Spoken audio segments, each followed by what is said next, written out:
Hi friends, welcome back to my channel Sabana Riya's vlog. நான் உங்கள் ஷபானா. இந்த வீடியோவில் எங்கள் ஊர் கிளைமேட்டை உங்களுக்காக காமிச்சிருக்கேன். ஸோ ஆடி மாதம் ஸ்டார்ட் ஆயிடுச்சுன்னு சொல்லிட்டு காற்று பலமாக இருக்குது அண்ட் கிளைமேட்டுமே ரொம்ப சில்லுன்னு சூப்பர்பாக இருக்குது. ஸோ அது வந்து உங்களுக்காக. இந்த ரோஜா செடி வந்து நான் நர்சரியில் தான் வாங்கிட்டு வந்தேன். ஸோ கொஞ்சம் ரெயின் ஸ்டார்ட் ஆகிற மாதிரி இருக்குது. இப்போது கொஞ்சம் வச்சோன்னா மழை காலத்தில் வந்து ஈஸியாக வேர் விட்டு வளர்கிறதுக்கு கரெக்டாக இருக்கும் அப்படின்னு சொல்லிட்டு இதை நான் வாங்கிட்டு வந்தேன். வாங்கி ஒரு 2-3 நாள் நான் அப்படியே வச்சுட்டேன். ஏன்னா நம்ம கிளைமேட் என்விரான்மெண்ட்டுக்கு அது அடாப்ட் ஆகணும் அப்படின்றதுக்காக. ஸோ நீங்கள் பிளான்ட் நட்டு வைக்கிறதுக்கு முன்னாடி பிளான்ட்டில் வந்து ஏதாவது காஞ்ச இலைகளோ இல்லை பூக்களோ அதெல்லாம் இருந்துச்சுன்னா நீங்கள் வந்து டெட் ஹெட் பண்ணி விடுங்க. அண்டு நான் வாங்கிட்டு வந்த பிளான்ட்டில் இங்கே பிளாக் ஸ்பாட்ஸ் இருந்துச்சு. ஸோ இது வந்து மோசமானது அண்ட் ஈஸியாக வந்து அடுத்தடுத்து ஸ்ப்ரெட் ஆகும். ஏன்னா வந்து சம்மர் டைமில் வந்து இது அவ்வளோ வராது. ஆனால் சம்மர் முடிஞ்சு இந்த ரெய்னி சீசனில் ஜாஸ்தியாக நம்ம பார்க்க போகிறது வந்து பிளாக் ஸ்பாட்ஸ் மட்டும்தான். ஈஸியாக வந்து பிளான்ட்டை அஃபெக்ட் பண்ணிடும். ஸோ அதனால் நம்ம இப்போ புது செடி இந்த மாதிரி டைமில் வாங்குகிறோம் அப்படின்னா ஃபஸ்ட்டு இந்த பிளாக் ஸ்பாட்ஸ் இருக்கா அப்படின்னு பார்த்துட்டு உடனடியாக நம்ம வந்து கார்டனை விட்டு டிஸ்போஸ் பண்ணிடணும். ஏன்னா இது ஈஸியாக வந்து ஸ்ப்ரெட் ஆகிரும். அடுத்தடுத்த இதுக்கு வந்து ஸ்ப்ரெட் ஆகக்கூடியது வந்து பிளாக் ஸ்பாட்ஸு.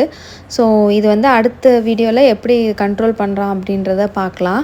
ஸோ இதை வாங்கிட்டு வந்து நீங்கள் ட்ரை லீவ்ஸோ இல்லை எல்லோ லீவ்ஸ் எது இருந்துச்சுனாலும் எல்லாத்தையும் எடுத்து போட்டுட்டு நீங்கள் நட்டு வைங்க. இதுக்கு சாயில் மிக்ஸ் அப்படின்னு பார்த்தீங்கன்னா கார்டன் சாயில், அப்புறமேட்டுக்கு வந்து நம்ம ஆற்று மணல், அதுக்கப்புறம் கொஞ்சமாக செம்மண் அண்டு வேர்மி கம்போஸ்ட் வந்து கிடச்சிச்சின்னா நீங்கள் அதை யூஸ் பண்ணுங்கள். அண்ட் கவுடங் கண்டிப்பாக காஞ்சதாக தான் இருக்கணும். பச்சையாக போட்டிங்கன்னா செடி செத்து போயிடும். அதுக்கப்புறம் கோகோபிட், ஏன்னா வந்து நம்ம வெயில் காலத்துலேயும் சரி மழை காலத்துலேயும் சரி ஈரத்தை வந்து தாங்கி நிற்கிறதுக்காக கோகோபிட் யூஸ் பண்ணுறோம். ஸோ இதெல்லாம் மிக்ஸ் பண்ணி இந்த பிளான்ட்டை வந்து நான் நட்டு வச்சுட்டேன். அண்ட் உங்கள்கிட்ட இந்த மாதிரி ஃப்ளவர் இருந்துச்சுன்னா கண்டிப்பாக டெட் ஹெட் பண்ணிடுங்க. ஏன்னா வந்து அடுத்த கொடுக்குற ஒரு நியூட்ரிஷன் பூராமே வந்து ஃப்ளவரை எடுத்துக்கும்.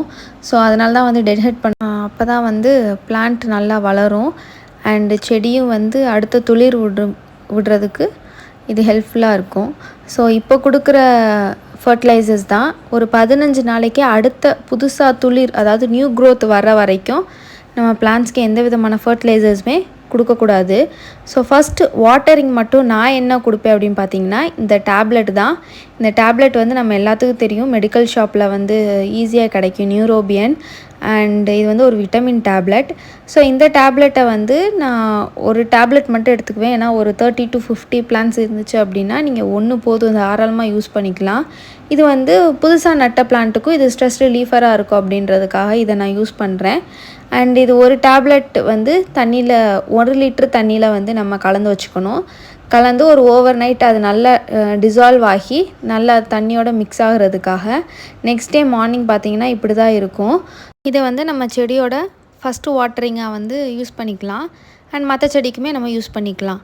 இந்த 1 லிட்டர் வாட்டரை வந்து நம்ம 10 லிட்டர் தண்ணியோட டைல்யூட் பண்ணி தான் கொடுக்கணும், இல்லைனா செடியை அஃபெக்ட் பண்ணிடும். நீங்கள் வந்து 10 லிட்டர் தண்ணியோட நல்லா கலந்துக்கிட்டு அப்படி எல்லா செடிகளுக்குமே நீங்கள் கொடுத்துட்டு வரலாம். புதுசாக நட்ட செடிகளுக்கு வந்து வேர் அழுகலோ இல்லை பிளாக் ஸ்பாட்ஸோ இல்லைனா டைபேக் ப்ராப்ளம் இல்லாமல் ஹெல்ப் பண்ணுது. ஸோ இந்த மெத்தட் தான் நான் ஃபாலோ பண்ணுறேன். நான் புதுசாக நட்ட செடிகளுக்கெலாம் வந்து இந்த வாட்டர் தான் நான் கொடுக்குறேன். ஸோ இது வந்து எனக்கு ரொம்ப ஹெல்ப்ஃபுல்லாக இருக்குது. உங்களுக்கு பிடிச்சா நீங்கள் லைக் பண்ணுங்கள், ஷேர் பண்ணுங்கள், கமெண்ட் பண்ணுங்கள், மறக்காமல் சப்ஸ்கிரைப் பண்ணுங்கள். Happy garden.